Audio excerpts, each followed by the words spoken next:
right, you know, I've got this kind of passion for the Fuji mirrorless cameras, and you're probably tired of hearing me say that, all right, of all the mirrorless cameras, I really like the Fuji X-Pro. And I've got all your emails and your posts asking about the difference between the X-Pro and the other cameras, because the X-Pro is a little on the pricey side. So, guess who I have with me?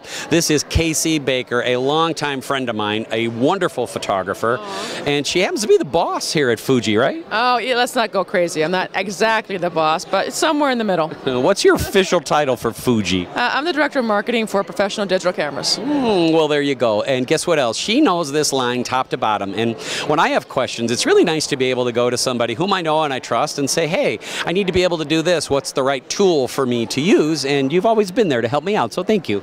You're welcome, and I always try to be there for you, Will. Yeah, you do.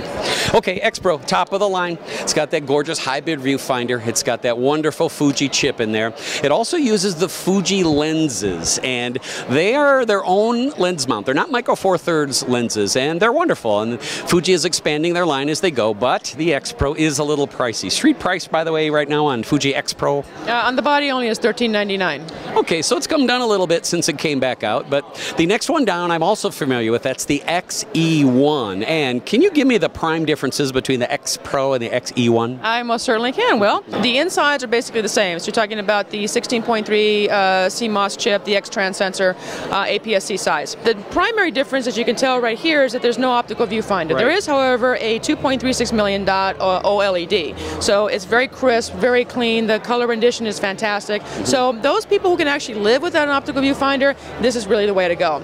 On top of that, the price points are much, much better. $9.99 for the body, and the kit with this zoom lens, which happens to be a linear motor zoom lens, the 18 to 55, has an optical image stabilization up to 4 stops. Very nice, very solid, and very, very crisp. Fuji non-glass, of course, very, very good, very crisp, clean, great color rendition, edge-to-edge sharpness, fantastic. Of course. So this entire package is $13.99. That's a great deal with that zoom lens. Of course, that was the first zoom lens, right? Yes, absolutely. The X-Pro1 has a PC connection for in-studio use, but you could put a pocket wizard on here to work it would work great.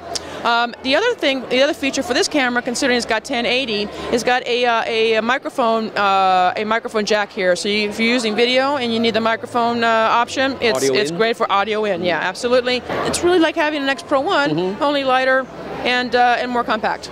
And one of the things I do like about the X-Pro is the fact that, you know, when people see things online, they don't get a chance to pick them up and feel them. The X-Pro, of course, has an optional hand grip that mounts on the bottom of there, and guys like me that have big hands. Yeah. Yeah. Optional hand grip for this one too. Nice. Yeah. Nice.